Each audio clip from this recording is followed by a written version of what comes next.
आज हम 12th standard mathematics के लिए बहुत ही इम्पोर्टेंट टॉपिक की बात करने वाले हैं और आज स्टडी करेंगे रोली थ्योरम या रोले के प्रमेय की। तो देख लेते हैं इसका स्टेटमेंट क्या है।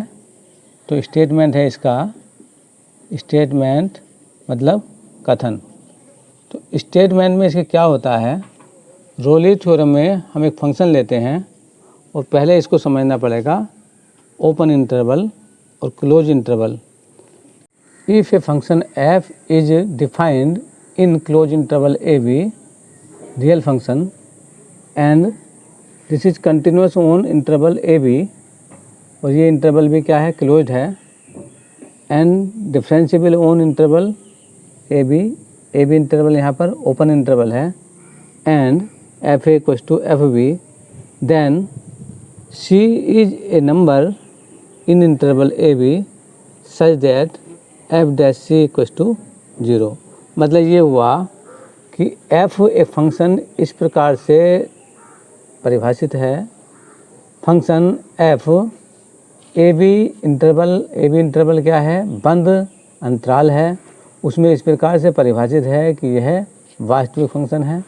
और पहली शर्त यह है कि ये कंटिन्यूस होना चाहिए, सतत होना चाहिए, बंद अंतराल ए बी में, और डिफरेंशिएबल या अवकलनीय होना चाहिए खुले अंतराल ए बी में, और एफ ए बराबर हो एफ बी के।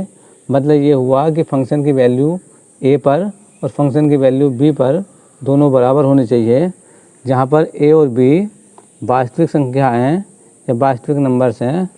तो सी एक ऐसी संख्या है ए और बी के बीच में, और ए और बी क्या है, ये खुला अंतराल है।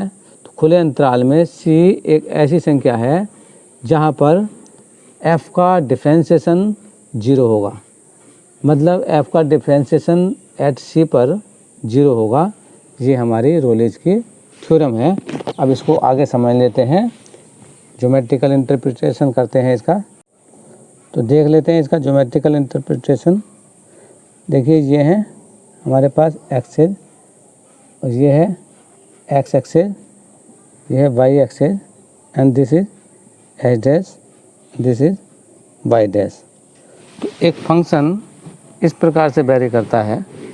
देखिए ये इस तरह से वेरी करता है, इस तरह से वेरी करता है ये। अब अगर मैं ले लूँ यहाँ पर एक्स की वैल्यू ए है, तो यहाँ ये इसके पैरेलल जाएंगे। देखिए इधर ये वैल्यू x की b है, तो यहाँ पर जो फंक्शन की वैल्यू होगी वो एफ ए हो जाएगी, और यहाँ पर जो फंक्शन की वैल्यू है वो एफ बी हो जाएगी। देन इनके बीच में मिड पॉइंट पर ये एक पॉइंट c होगा। यहाँ पर वैल्यू कितनी होगी, फंक्शन की वैल्यू यहाँ पर हो जाएगी एफ सी। अब मतलब ये हुआ कि ये एक्स एक्सेस जो है, तो इस सी पॉइंट पर यहाँ पर एक पॉइंट ऐसा होगा जहाँ पर हम इसके पैरेलल लाइन ड्रॉ कर सकते हैं। तो इससे कह सकते हैं हम कि ए और बी जो ये ओपन इंटरवल है, इसके बीच में एक सी नंबर ऐसा है जहाँ पर सी एग्जिस्ट है और इसका डिफरेंशिएशन 0 है। फंक्शन का डिफरेंशिएशन एट सी पर 0 है। तो सी पॉइंट, तो सी एक ऐसा पॉइंट है जहाँ पर एक्स एक्सिस के पैरेलल एक टेंजेंट हम ड्रॉ कर सकते हैं। इसलिए यहाँ पर क्या है, सी पॉइंट एग्जिस्ट करेगा and f dash c equals to 0 होगा। This is a geometrical interpretation of Rolle's theorem. इसको और अच्छे से समझ लेते हैं। Value of x is a and value of x is b. Here value of x is c. तो ये देखिए ये जो पॉइंट है यहाँ पर क्या होगा, अगर हम लिखना चाहें तो ये ए एक्स के लिए और ये एफ ए वाई के लिए पॉइंट हो जाएगा। ये देखिए यहाँ पर value of x is b and value of y y axis पर कितना होगा एफ वी। देखिए इस तरह से ये पॉइंट हम लिख सकते हैं। इसी तरह से हम यहाँ पर लिखेंगे value of x is c, तो इसको लिखेंगे सी और ये क्लोज इंटरवल में हम सी कोमा एफ सी लिख सकते हैं। देखिए ये फंक्शन एफ है, इसका जब हम ये कर्व लेते हैं तो यहाँ पर ये पॉइंट ए है और यहाँ पर बी और ये पॉइंट सी है।